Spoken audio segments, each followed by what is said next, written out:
Hola, hoy estamos en una nueva entrevista de Atlántico TV y estamos con Pablo Moro, que es socio de Solventis, y vamos a hablar de economía, del área de Vigo, de Galicia y de España también. Fenomenal, buenos días. Pues estáis creciendo mucho y precisamente acabáis de integrar a Alter Finance, que Sí, la fusión ya ha entrado en su fase final. correcto, Y bueno, ¿cómo ha sido esta correcto. última fusión? Bueno, pues la verdad es que muy bien, estamos muy ilusionados con la integración de Altair Finance, que es una gestora de instituciones de inversión colectiva radicada en Madrid, donde nosotros ya tenemos desde hace años una oficina en Castellana 60 y venimos desarrollando nuestra actividad tanto de banca privada como de finanzas corporativas, fusiones y adquisiciones, etcétera, etcétera. Y la verdad es que la integración está yendo muy bien. Somos dos sociedades con una misma filosofía de, digamos, de proximidad hacia el cliente, de tener al cliente, digamos, en el foco de nuestra actividad versus, digamos, otras entidades que se enfocan más en los productos. Nosotros nos enfocamos mucho más en los clientes y dentro, pues bueno, desde esa similitud en la filosofía de ambas entidades, la integración está yendo fenomenal y estamos muy ilusionados con la incorporación del equipo de Altair en Solventis. La situación económica, bueno, tiene sus claros y sus sombras. Sí. ¿Cómo habéis visto el cierre de 2023 y este primer trimestre del 24? Bueno, el cierre del 2023, digamos que en general podríamos decir que no ha sido malo. Los resultados de las empresas han sido en general bastante positivos, ¿vale?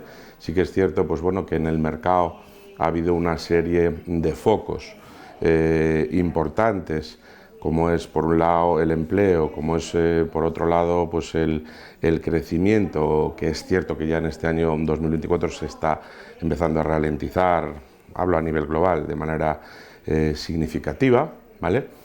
Y después pues el foco, digamos, en la parte de los tipos de interés y los bancos centrales, donde bueno, pues lo que hemos visto, bueno, pues es un contexto de tipos de interés que han estado pues, relativamente altos para lo que estábamos acostumbrados, y parece que, dado que la inflación no acaba de corregir, o por lo menos no acaba de corregir en la cuantía que sería deseable para los bancos centrales, bueno, pues parece que se están resistiendo a que esos tipos de interés bajen, ¿no? Pero bueno, lo que tú decías a nivel empresarial, yo creo que no ha sido el año 2023 un mal año. La verdad es que los resultados en general han sido, bueno, pues bastante positivos. ¿Y cómo ves este primer trimestre del 24 para las empresas? Bueno, en este primer trimestre del 24, bueno, pues ya estamos viendo bueno, pues que la situación empieza, digamos, a aflojar un poquito. No está yendo mal, pero bueno, ya están habiendo publicaciones, digamos, que no están trayendo la alegría que tuvimos en el 2023 en términos de resultados. Pero bueno, de momento tampoco vemos que los resultados los podemos calificar como malos, ¿no? O sea, está yendo, bueno, relativamente bien las cosas. Vamos a ver qué pasa con esos aspectos que te señalaba antes, y me refiero a ver cuando los tipos de interés, digamos, empiezan a bajar, si la inflación acompaña, pues lo harán. En Estados Unidos se están resistiendo más de lo esperado. Parece que en la próxima reunión, que creo que se celebra en junio, en el caso del Banco Central Europeo, parece que sí, los tipos de interés podrían ya empezar a bajar. Y bueno, pues eso evidentemente siempre favorece, por ejemplo, a los consumidores pues, que tienen hipotecas y que por tanto pues, bueno, van a ver poco a poco relajados, ¿no? las cuotas mensuales, ¿no? O que bajen un poquito. Bueno, pues eso es un poco como lo estamos viendo hasta ahora. En nuestro ámbito más próximo, en Galicia y en Vigo, la cosa va un poco por barrios, ¿no? Tenemos un sector del congelado que hemos visto que ha pasado o está pasando por dificultades. Bueno, se están un poco recomponiendo. ¿Cómo se están recomponiendo las empresas? Pues a ver, yo creo que uno de los problemas que tenemos en Galicia, en España en general, pero en Galicia más en particular, es el tamaño de nuestras compañías, ¿vale? Nuestras compañías en general son muy pequeñas, ¿vale? Aunque nos parezcan a veces que estamos hablando de una compañía que factura 100 o 200, en términos globales, y hoy no podemos entender el mundo de la empresa de otra forma, pues son compañías pequeñas, ¿vale? Entonces yo creo que le vendría bien en general a nuestros sectores estratégicos el experimentar un proceso de concentración en busca, en aras de tener compañías de mayor dimensión, tener compañías más competitivas, tener compañías que puedan salir al sector exterior pues, de una manera más exitosa, ¿vale? Y por tanto, bueno, pues desde mi punto de vista la primera reflexión sería esa, ¿no? Es decir, debemos de intentar desde la administración y desde las propias empresas y empresarios intentar, digamos, llegar a acuerdos para conseguir que nuestras compañías tengan más dimensión. Dicho eso, pues bueno, el sector del pescado en Galicia, del congelado, pues que es un sector estratégico para nosotros, para Galicia en general, para Vigo en particular. Bueno, pues como tú bien decías, las cosas van por barrios, ¿no? Por barrios. Hay compañías que les está yendo muy bien, compañías que se está yendo muy mal. Bueno, pues como consecuencia muchas veces de excesivos apalancamientos, de excesivos endeudamientos, de a veces correr más de lo deseado o de situaciones sobrevenidas pues, que han llevado a esas compañías pues, a este tipo de situaciones. Y bueno, y en este contexto, pues deshacer, digamos, esa problemática, pues resulta complicado, ¿no?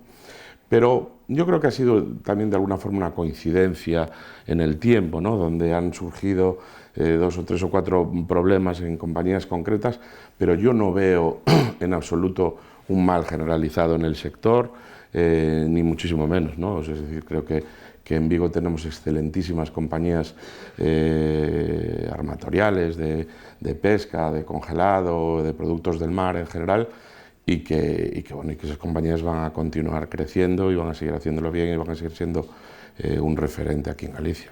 ¿Por qué les cuesta a las compañías las operaciones para crecer? Esas operaciones significa que en una compañía familiar pues se pierda el control por parte de la familia, por ejemplo, ¿no? Claro. Podría darse el caso. Bueno, es una muy buena pregunta, ¿no? Lo cierto es que quizás los empresarios gallegos tengamos esa mentalidad como la que tenemos de la casiña, ¿no? Esta casiña es mi casiña y no me la toca a nadie, y meter gente aquí pues es complicado. Entonces son compañías familiares, como tú dices, en muchos casos, compañías que bueno, vienen ya de generaciones y que por tanto, bueno, pues ceder esas cuotas de poder en beneficio de otros y tal, pues cuesta, no tenemos, digamos, esa filosofía, ¿no? Yo que viví, por ejemplo, muchos años en Barcelona, en Cataluña, el empresariado catalán en ese sentido es mucho más práctico que nuestro empresario, ¿no? Que nuestro empresariado está mucho más dispuesto a ceder una parte de su tarta, de su pastel, si ello conlleva beneficios, si ello conlleva ser más grande, y prefiere tener un 20% de algo grande y con una excelente capacidad de crecer, que tener el 90 o el 100 de algo pequeño y que tenga pues dificultades y que bueno, pues funcione, pero siempre esté, digamos, en la misma línea, ¿no? Entonces yo creo que nos falta eso, ¿no? Y nos falta el acceder, por ejemplo, a los mercados de capitales, ¿no? Donde muy pocas compañías gallegas están presentes. Nosotros tenemos algunos clientes que sí están presentes en los mercados de capitales, pero en general es algo todavía que para las compañías gallegas resulta algo extraño, ¿no? Y es algo muy necesario, ¿no? O sea, es decir, nuestras compañías a veces, hablando de financiación, tienen mucha dependencia de los bancos, ¿no? Y tener tanta dependencia de algo, sea de los bancos o de cualquier cosa, no es bueno, ¿no? Entonces, nuestras compañías dependen mucho de los bancos. Si vemos, por ejemplo, Estados Unidos, la dependencia de la financiación bancaria es muchísimo menor, ¿vale? Entonces, no solo están los bancos para financiarnos, están las sociedades de private equity, está la bolsa como una excelente fuente de financiación, están los mercados de deuda para que las compañías puedan emitir bonos o pagarés y financiarse de ese modo, ¿no? Y que las compañías diversifiquen sus fuentes de financiación es muy importante. Yo recuerdo en la crisis bancaria que tuvimos en el 2008 o por ahí, bueno, que aquí las compañías lo pasaron muy mal. ¿Y por qué? Porque eran muy dependientes de los bancos. Los bancos cerraron el grifo bueno, y se vieron en dificultades. Países como Estados Unidos lo pasaron mucho mejor porque no solo dependían de los bancos, sino que se financiaban con fondos de capital riesgo, se financiaban incorporando accionistas vía ampliaciones de capital en mercado o no en mercado, vía emisiones propias de deuda, etc. Entonces yo creo que esa es una asignatura pendiente que bueno, tiene que mejorar, ¿no? Y llegan esas herramientas, llegan en Galicia, llegan a los empresarios. ¿Cómo llegan? ¿Llegan a través de vosotros? Sí, nosotros tenemos una división de finanzas corporativas, ¿vale? Donde una de las cosas que hacemos pues, es la búsqueda de financiación para las compañías, financiación que llamamos financiación alternativa. ¿Y cómo lo hacemos? Pues si lo adecuado pues a lo mejor es salir a cotizar a bolsa, pues ayudamos, asesoramos a esa empresa para que se financie mediante su cotización en bolsa, realizando una ampliación de capital, entra una masa, digamos, de dinero en la compañía, a cambio de que la compañía, lógicamente, cede un porcentaje de su accionariado, pero al final, bueno, pues financia su crecimiento de alguna forma incorporando otros accionistas y sin necesidad de perder el control de la compañía, ni mucho menos. Tenemos buenos ejemplos aquí en Galicia, como por ejemplo pues una compañía que nosotros asesoramos y somos sus asesores registrados en el BM Growth, como es Altia, ¿no? La consultora coruñesa que preside Constantino Fernández. Entonces, nosotros nos dedicamos a eso. Nosotros hemos hecho emisiones de deuda, por ejemplo, pues para Greenalia, una gran compañía coruñesa también en este caso del sector de las energías renovables, ¿no? Entonces, sí, ya las compañías, algunas se empiezan a acercar, pero falta muchísimo por hacer. Muchas veces, en algunos casos por el desconocimiento que existe sobre estos mercados, en otros por el temor infundado, a mi juicio, a veces de acometer este tipo de soluciones, ¿no? Pero nosotros sí, obviamente, nos dedicamos a eso. ¿Y el futuro? ¿Cómo vamos a ver este año? Que los fondos europeos, tenemos tantas cosas ahí. Bueno, yo creo que este año va a seguir habiendo diferentes frentes abiertos de incertidumbre en los mercados en general, ¿no? Es decir, por un lado tenemos toda la incertidumbre geopolítica derivada pues, de la guerra de Ucrania, del conflicto palestino-israelí, tenemos las elecciones americanas a la vuelta de la esquina, no sé, tenemos, digamos, muchos frentes abiertos a nivel geopolítico que pueden afectar el devenir de los mercados y, por tanto, de las empresas, ¿vale? Tenemos el tema de los tipos de interés, es decir, el mercado en general ya hubiese esperado que a estas alturas los tipos de interés hubiesen aflojado algo, por lo menos en Estados Unidos, y eso no ha sucedido, ¿vale? Sí que parece que ya hay algunos indicadores de que la economía americana empieza a aflojar, el ahorro en manos de los consumidores está en niveles bastante bajos, por tanto eso puede afectar al consumo. Los datos últimos de empleo, bueno, parece que demuestran que ya no se está generando el empleo con la intensidad que se generaba. Las demandas de empleo por parte, las encuestas de demandas de empleo por parte de las empresas americanas ya no están mostrando tanta alegría. Y bueno, vamos a ver qué pasa si los tipos de interés empiezan a bajar.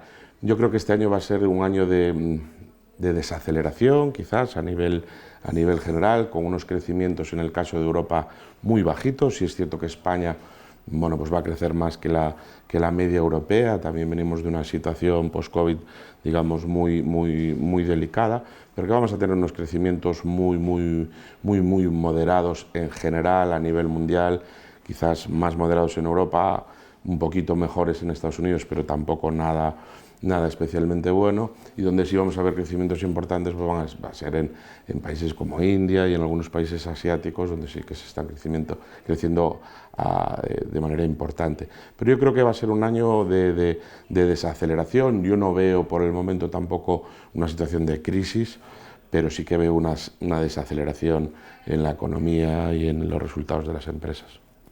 Pues muchísimas gracias, Pablo, por analizar la economía y el momento económico. Pues muchísimas gracias a vosotros por invitarme, como siempre. Gracias.